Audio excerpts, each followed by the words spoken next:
Gen Z की तरह OBC भी सड़क पे आ जाएगा। तो पहली बात तो उत्तर प्रदेश का जो ओबीसी समाज है बहुत जागरूक है, बुद्धिमान है, वो सड़क पर नहीं आएगा, अपनी बात आंदोलन से कहेगा। तो जेनजी बुद्धिमान नहीं है, चिट्ठी लिखकर कहेगा, लेकिन वो कभी हिंसक नहीं हो सकता, क्योंकि मैं जेनजी तो और बुद्धिमान है, लेकिन वो जो जेनजी के नाम पे जंतर मंतर में कुछ तिलचट्टे भी घुस गए थे, वो तिलचट्टों की बात मैं नहीं कर रहा हूँ, मैं मेरे भारत के करोड़ों जेनजी को बुद्धिमान बता रहा हूँ। तिलचट्टों को, छिपकलियों को, आनंद जी, लेकिन जो उत्तर प्रदेश का ओबीसी वर्ग है, मैं उनको जानता हूँ। English meaning cockroach. ओके, तो ये कॉकरोच के साथ तो उद्धव ठाकरे, हाँ, तो कॉकरोच जनता पार्टी के चेहरों के साथ तो उद्धव ठाकरे खड़े थे। नहीं, और उद्धव ठाकरे इकोनॉमी क्लास में आए थे, कॉज के लिए गए थे। और फिर उसके बाद अभिजीत दीपके ना, कॉज के लिए गए। दीपके ने कहा कि और ये आए हैं ये उद्धव जी, आपको बता दूं इकोनॉमी क्लास में सफर करके आए। तो उद्धव जी कह रहे हैं कैसी बातें कर रहे हो, ये सब मैंने देखा है। वो कारण के लिए गए थे, जो बच्चों का दुख था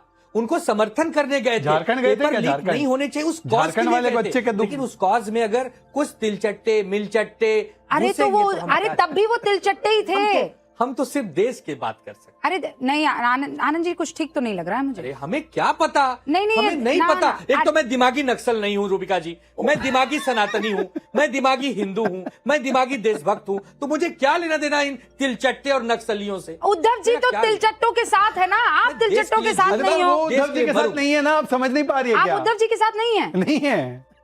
नहीं। अरे भैया, मैं उन्हीं की पार्टी का प्रवक्ता हूँ, क्यों ऐसा आप कहते हैं?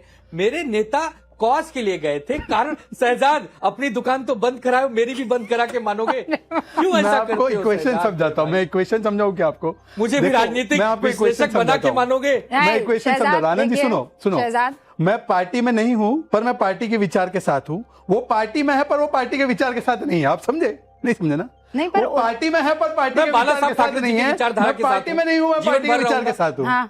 अभी मैं दूसरे पॉइंट पे आता हूँ। क्या गजब का पैनल आपके लोगों ने आज बनाया रूबिका, एक सबको अगर पैनल पे दिखाओ तो।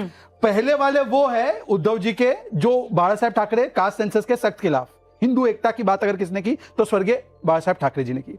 दूसरे वाले वो है जिनके दादा परदादा नानी दर परदानी सबने मना किया कि कास्ट सेंसस मत करो, कमल जिनका नाम है राजीव। तीसरे वो है समाजवादी पार्टी जिन्होंने बोला reservation and promotion over my dead body, जिन्होंने दलित आइकॉन्स के नाम पर नाम रखे थे ना डिस्ट्रिक्ट्स के, उनको चेंज कर दिया और मायावती जी के साथ हॉस्टेल कांड कराया। केवल 3 लोग हैं कमिटेड, मैं, चिराग पासवान जी की पार्टी और अवधेश जी, हम कमिटेड है वंचित समाज के। बाकी ये तीनों जो है ना, इनकी इतिहास देख लो। कहाँ है ये सर्टिफिकेट? आपने क्योंकि हम सब जो है राष्ट्रवादी विचार ये सर्टिफिकेट कौन सी जेब में आपने रखा हुआ है? मैं दे रहा हूँ। जज भी तुम्ही, वकील भी तुम्ही, अपराधी भी तुम। वाह, नहीं काहे दे रहे? अच्छा मुझे बताओ, हमारे बीच में से किनका पार्टी का नेता वंचित समाज से है? चिराग पासवान है? चिराग पासवान है या नहीं? कि नहीं मानोगे? नहीं तो अरे अखिलेश यादव नहीं है क्या? अरे अखिलेश यादव जी के परिवार के ही सब सदस्य सांसद है और कोई नहीं बना। आइए फैजान जी, आइए दीजिए जवाब भाई, हो जाइए आप भी। देखिए, सबसे पहले जो अपने ये अवधेश साहब हैं, उन्होंने कुछ नेताजी पे इल्जाम लगाया था। तो साहब आपको बता दूं, वो जो ऑब्जेक्शन लिया गया था वो हम रिजर्वेशन के ऊपर नहीं था। हम तो चाहते हैं जातिगत जनगणना हो, लेकिन 2011 की जो सेंसस हुआ था उसमें जो गड़बड़ी थी, हम चाह रहे थे पारदर्शिता हो, वैज्ञानिक तरीके से किया जाए ताकि जिसका जितना हक हो उसको मिले। बीच में मत बोलिए, आपके बीच में नहीं बोला। बस इसी पर रुकेंगे फैजान भाई, इसी पर। तो वो हैं जिन्होंने 33% रिजर्वेशन जिसकी जितनी संख्या महिलाओं को दिया और ओबीसी को दिया। सुन लीजिए, मैं सुन लूंगी। इंपॉर्टेंट पॉइंट रह जाएगी ना फैजान भाई, इंपॉर्टेंट चीज रह जाएगी। जिसकी जितनी संख्या भारी उसकी उतनी हिस्सेदारी। You believe in this? Yes ma'am, you believe in this?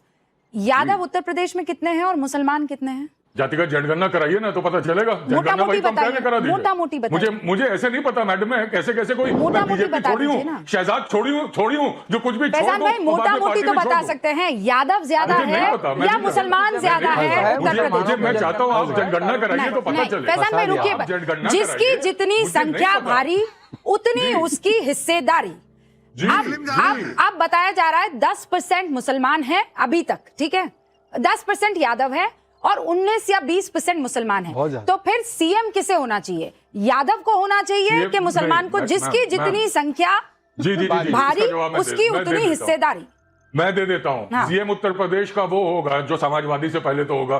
CM Uttar Pradesh का श्री अखिलेश यादव होंगे, क्योंकि चाहे हिंदू हो मतलब क्या? नहीं चाहे कोई भी हो, तो फिर वो इस परिवार से फैजान भाई, तो फिर परिवार से फैजान जी, फिर वो मुस्लिम दरी बिछाएगा, मुस्लिम को दरी बिछाने के लिए रख दो, दरी बिछाए मुस्लिम।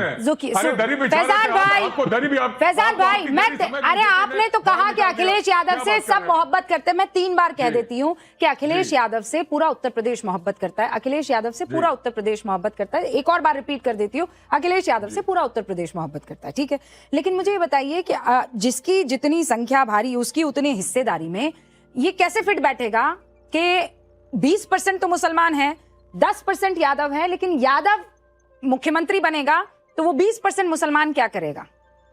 मैडम, बात वो नहीं है जो हमें लीड कर सकता है towards a better future। तो क्या मुसलमान को लीड कोई मुसलमान नहीं कर सकता? मैम, हम सिलेक्ट कर रहे हैं, उत्तर प्रदेश के लोग सिलेक्ट कर रहे हैं अखिलेश यादव को। अखिलेश यादव को हम आगे बढ़ के हम सिलेक्ट कर रहे हैं सर। तो यादव हो तो फिर आप ये कह दीजिए फैजान भाई कि ये जो नारा है वो गलत नारा है। जिसकी जितनी संख्या भारी उसकी उतनी हिस्सेदारी, ये गलत नारा है। नहीं, बिल्कुल सही नारा। तो बिल्कुल सही है। तो फिर 10% यादव, 20% मुसलमान सिलेक्ट कर रहे हैं। कौन सेलेक्ट कर रहा है? आपको क्या हो गया रूबिका जी?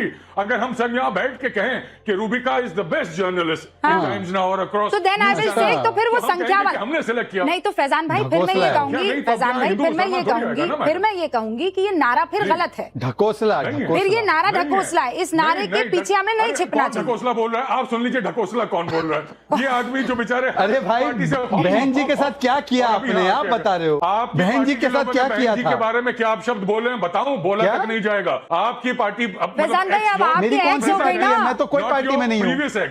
नो पार्टी Now, वही तो कह रहा हूँ। Fazan bhai, now we'll have to figure out. This man is very clever. I am telling you. Now we have to figure out.